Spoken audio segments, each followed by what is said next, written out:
Welcome to the Real News Network. I'm Paul Jay in Baltimore. As most people following the Real News know, unionization rates in the United States are heading towards, well, almost nothing. Private sector unions are something under 7%. With public sector, I think it gets up into the 9 or 10%, maybe 11. But the issue of where unions are headed doesn't look very good. One union leader I heard recently said, oh, well, it's just cyclical. You know, we've lost half our membership. And it occurred to me, yeah, in the next cycle, you might lose the other half of your membership, because the unions don't seem to be doing a very good job at messaging why unorganized workers should be in unions. And whenever I've covered strike struggles, and I talk to non-unionized workers watching the picket line, often you hear these two things said. One, these union workers get paid too much. They're bankrupting the country. It's not fair that they get paid that much, and it's making us uncompetitive. And of course, the other thing you hear is, oh, the unions are all just corrupt. They don't really do anything for you. Well, now someone's come along to try to dispel what he calls myths about unionization. And now joining us from our studio in DC is Bill Fletcher, Jr. He's an immediate past president of Trans-Africa Forum. He's a union organizer and activist, and he has a new book out titled "They're Bankrupting Us," and 20 other myths about unions. Thanks very much for joining us, Bill. Thank you. So talk about, first of all, what drove you to write the book?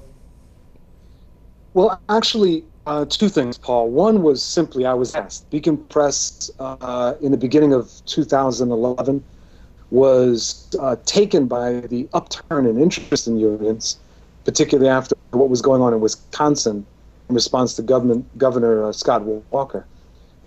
So they asked me to write it, but what made it possible for me to write it was an experience I had when I was on a plane about a year before, flying from San Jose to San Diego. And I was sitting next to this woman, a very nice woman in her 30s, and I was reading a book about global union solidarity. And she asked what the book was about, and I explained to her, and she looked at me and said, "What is a union?" Now, at first I thought that she was joking with me, and then I realized she was absolutely serious. She had no idea what a labor union was. So I proceeded to explain it to her. As I was explaining it to her, she was nodding her head, and I realized she was nodding her head that way that someone does when they have no idea what you're talking about. So when I wrote this book, I was actually writing the book for her.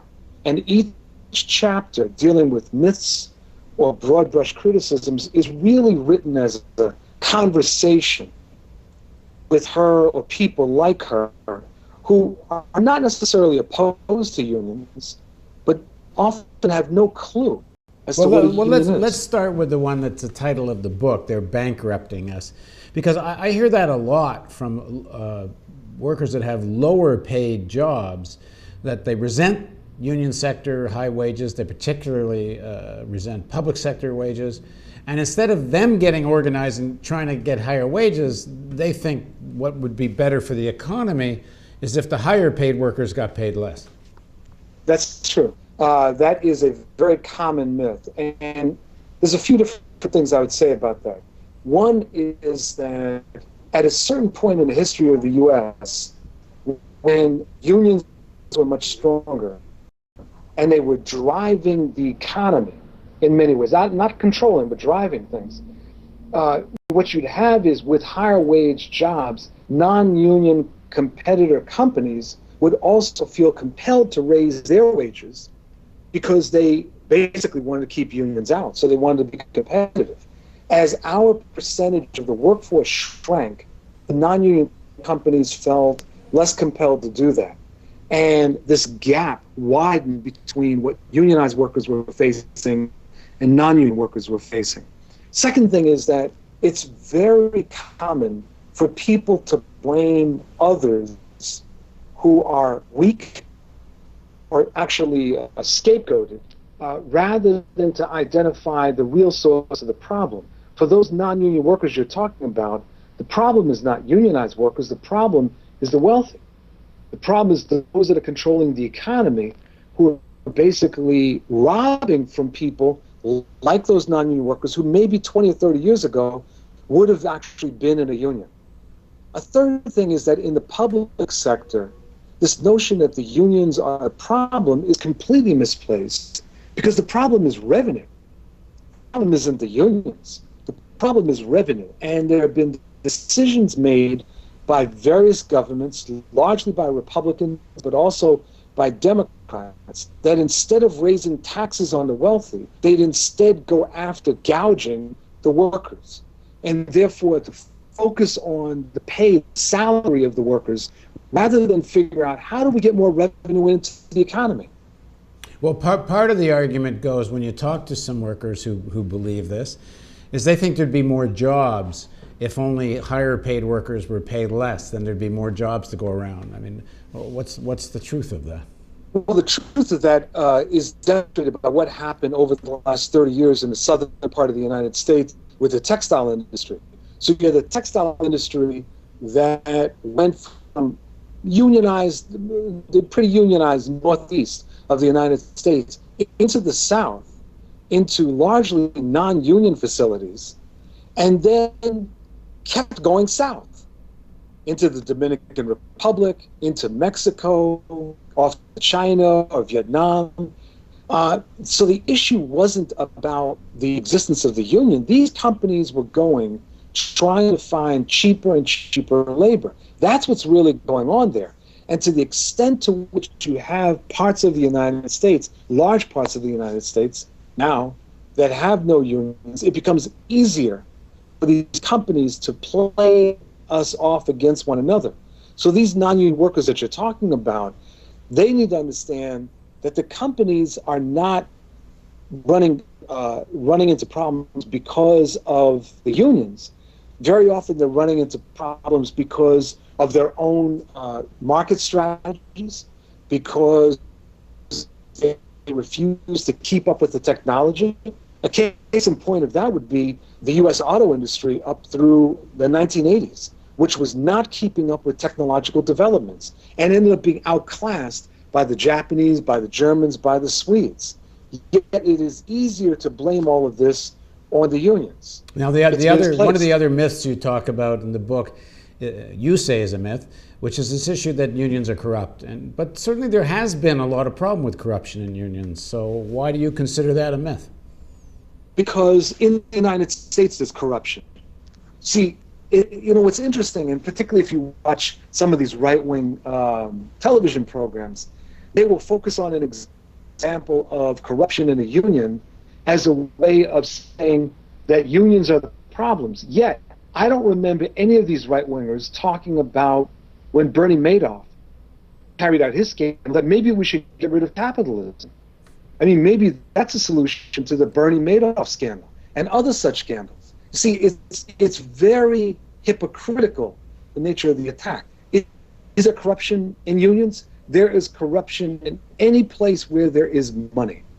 The question is whether there's corruption. The question is whether the institution is doing anything to limit the corruption and to address it directly. So that's one thing, that in unions as democratic organizations, the most democratic organizations, or most democratic unions, are the ones that generally are the least corrupt.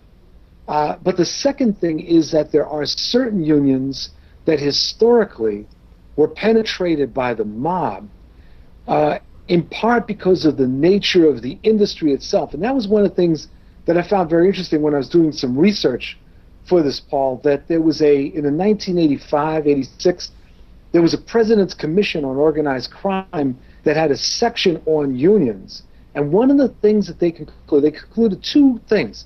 One is the more democratic the union is, the less likely it is to be corrupt and mobbed up.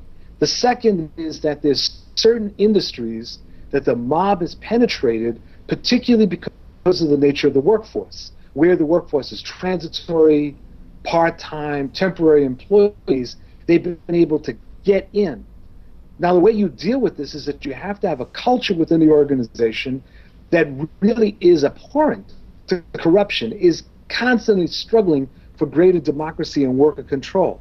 So of course there's corruption, and there's been corruption. But what you can see in the union movement is a constant struggle, usually by rank and file members, for real democracy and against corruption. That's more than you can say about Wall Street. Now, one of the things which I find hard to understand is I see little to none campaigns by the unions in a broader way explaining why unionization is good for unorganized workers. We know the unions have poured tons of money into funding for Democratic Party election campaigns on television. And I guess they when they do specific organizing efforts at a specific plant or hospital or whatever, they put money into that. But in terms of general education of the public and the broad section of unorganized workers, I never see anything that explains why a union's good. And as you're doing in your book, trying to dispel myths. Yeah, well, yeah, I mean, it's interesting, Paul. So, first of all, there actually have been, over the years, periodically, certain public relations campaigns by unions to talk with the public about why unions are good. They have happened. But you see, what I would argue is that that's not enough. That if you want to convince the public that unions are good, you need a combination of PR, books like mine, but most importantly, you have to position the unions so that they are perceived as organizations that are fighting for the public. For example, the Chicago Teachers Union, right, which has an immense amount of parent support. Why? Because parents see in the union that the union is fighting not just for the teachers, but for them. Or back in 1997, when the Teamsters went on strike against the United Parcel Service, they had tremendous support from the public because they had built up a lot of goodwill, because they convinced the public and they framed the issue that they were fighting for is that they were fighting on behalf of the need of workers for full-time jobs. And the public loved this.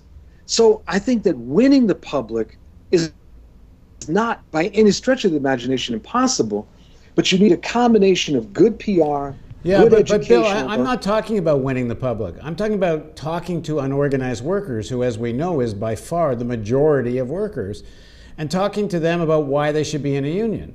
And I don't see that. I mean, when you're talking about public campaigns, that's also an issue, of course. I can't remember the last time I saw an ad for Buy Union. When I was a kid, I used to see those ads all the time. I talk to union leaders now. Why aren't you guys pushing Buy Union? And occasionally you see Buy American, but it could be Buy Non-Union American, if you follow that campaign, not Buy Union. They've become so defensive and almost defeatist about their own image. They don't even try Buy Union campaigns. But I'm talking about talking to unorganized workers in a broader way. In order to talk to workers, unorganized workers, non-union workers, and to win them, in addition to organizing campaigns, you have to position the union movement so it's perceived on a regular basis as fighting for more than just union workers. Whether that is helping unemployed workers get organized and fight for jobs, whether that's what the Chicago Teachers Union is doing right now, it's taking up campaigns and positioning themselves to speak on behalf of 89% or 90% of the workers, 88% of the workers that are not unionized. That's what we need. We need union leaders that are in fact labor leaders. And that's the challenge, Paul. And I think that's what you've run up against, where you have union leaders that treat their responsibility as that of the head of a trade association rather than a trade union. Thanks very much for joining us, Bill. Thank you. Thank you for joining us on the Real News Network.